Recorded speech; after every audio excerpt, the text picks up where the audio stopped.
Now we have a definition, and in this definition we consider the definition of a solution vector.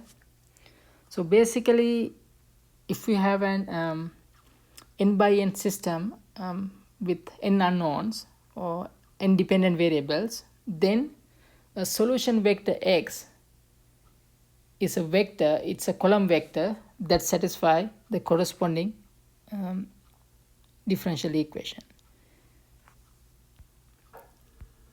So basically, if this solution vector, if you substitute this solution vector into the differential equation, you should get a true statement.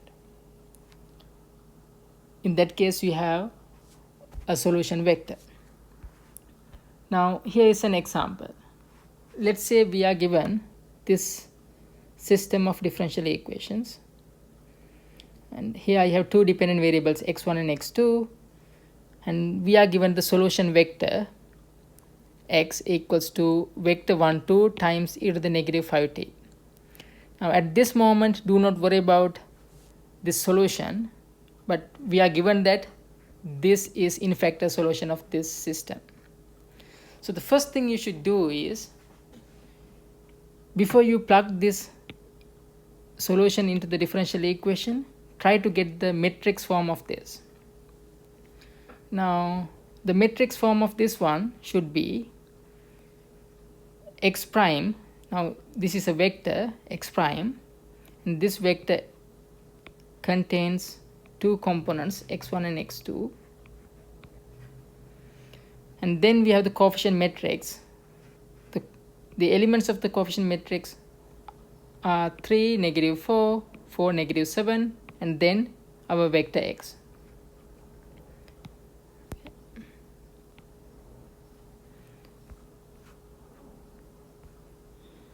Now if this is a solution of this system, then it should satisfy the equation.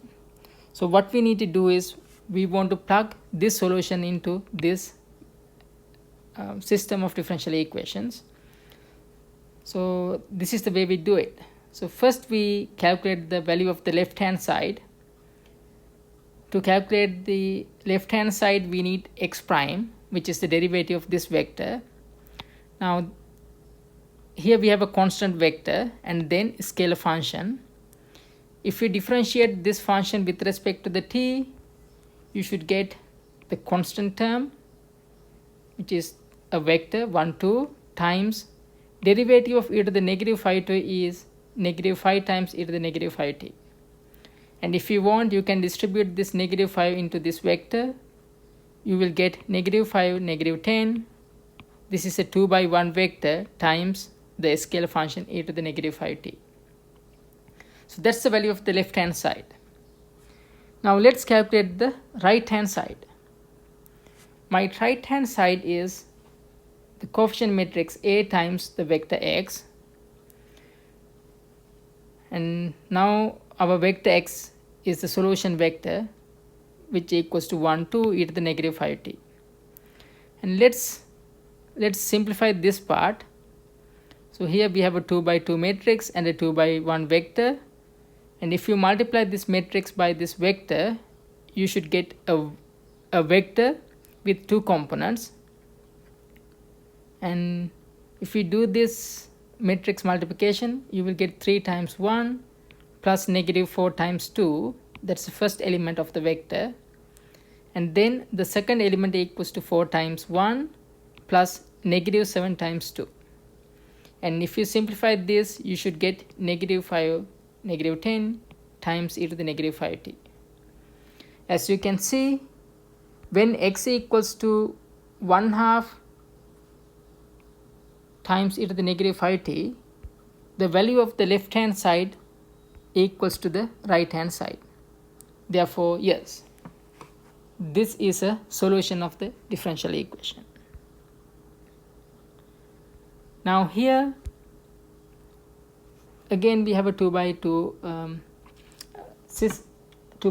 system.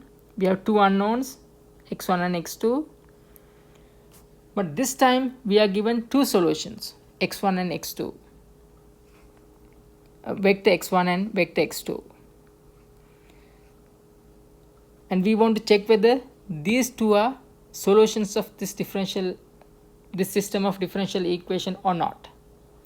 Again, we do the same steps as before, and if you follow this, you will see that both x1 vector and x2 vector are solutions of this system.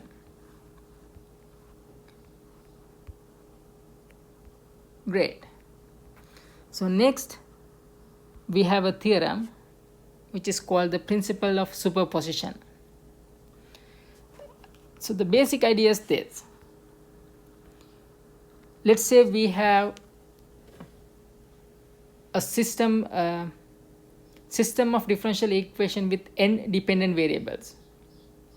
Then later you will see that you can find n number of solution vectors to the corresponding homogeneous system. Then the principle of superposition says, if you consider any linear combination of these solution vectors,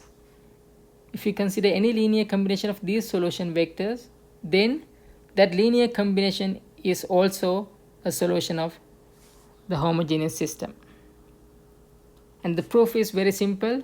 Just substitute this expression into this equation, and you will see that left hand side equals to the right hand side. So here is a more concrete example. Now in example 2 we discussed this system of differential equations, and I gave you two solutions, x1 vector x1 and vector x2.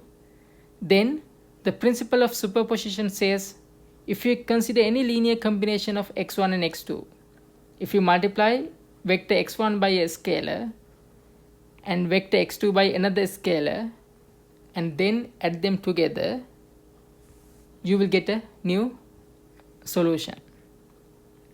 And this is a linear combination. Some scalar times the first solution vector plus another scalar times the second solution vector will give you another solution to the differential equation.